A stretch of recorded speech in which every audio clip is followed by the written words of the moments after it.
IPLന്റെ ഫൈനലിൽ നരേന്ദ്രമോദി സ്റ്റേഡിയത്തിൽ royal Challengers ബാംഗ്ലൂരും Punjab കിങ്സും തമ്മിൽ ഇന്ന് ഏറ്റുമുട്ടും. ഈ സീസണിൽ ഇതുവരെ ഇരു ടീമുകളും 3 തവണ ഏറ്റുമുട്ടിയിട്ടുണ്ട്. അതിൽ 2 ബാംഗ്ലൂർ ടീം വിജയിച്ചു. ആദ്യ മത്സരം മാത്രമാണ് പഞ്ചാബ് വിജയിച്ചത്. അതിനുശേഷം തുടർച്ചയായി 2 മത്സരങ്ങളിൽ RCB തന്നെയാണ് വിജയിച്ചത്. ക്വാളിഫയർ 1 ഇരു ടീമുകളും അവസാനമായി ഏറ്റുമുട്ടിയത്.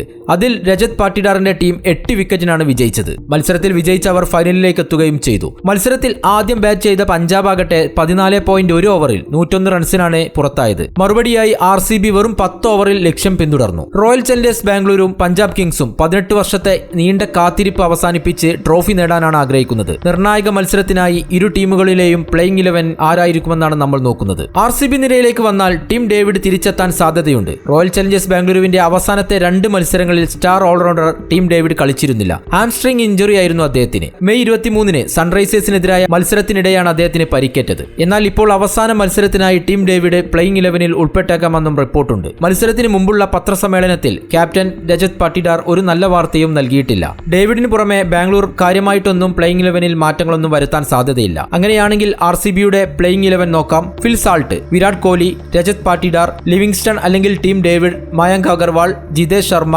Romario Shepherd, Krunal Pandya, Bhuvneshwar Kumar, Yash Dayal, Josh Hazlewood. Impact പ്ലെയറായി സുയാഷ് ശർമ്മയും ടീമിലേക്കെത്തും. മറുഭാഗത്ത് പഞ്ചാബ് എടുത്തു നോക്കിയാൽ ചഹാൽ കളിക്കാൻ സാധ്യതയില്ല. പഞ്ചാബ് കിങ്സിനായി തുടർച്ചയായിട്ടുള്ള 3 മത്സരത്തിൽ നിന്നും പുറത്തായതിനു ശേഷം ചഹാൽ മുംബൈ ഇന്ത്യൻസിനെതിരെ ക്വാളിഫയർ 2 കളിച്ചത്. എന്നാൽ മത്സരത്തിൽ ചഹാലിന് 100% ഫിറ്റ്നസ് ഇല്ലായിരുന്നുവെന്ന് ബൌളിംഗ് കോച്ച് ജെയിംസ് ഹോബ്സ് പറഞ്ഞു. അതുകൊണ്ട് തന്നെ ചഹാൽ ഫൈനൽ മത്സരത്തിൽ കളിച്ചേക്കില്ല എന്ന ചോദ്യങ്ങളും ഉയർന്നു വരികയാണ്. ചഹാൽ പുറത്തു പോകുന്നതല്ലാതെ മറ്റൊരു മാറ്റം ടീമിൽ വരുത്താൻ സാധ്യതയില്ല. പഞ്ചാബിന്റെ പ്ലേയിങ് 11 നോക്കാം. Priyansh Arya, Prabhsimran Singh, Josh Inglis, Shreyas Iyer, Nehal Wadhera, Shashank Singh, Marcus Stoinis, Azmatullah Omarzai, Harpreet Brar, Kyle Jamieson, Arshdeep Singh. Impact പ്ലെയറായിട്ട് വിജയ് കുമാർ ആയിരിക്കും ടീമിലേക്ക് എത്തുക.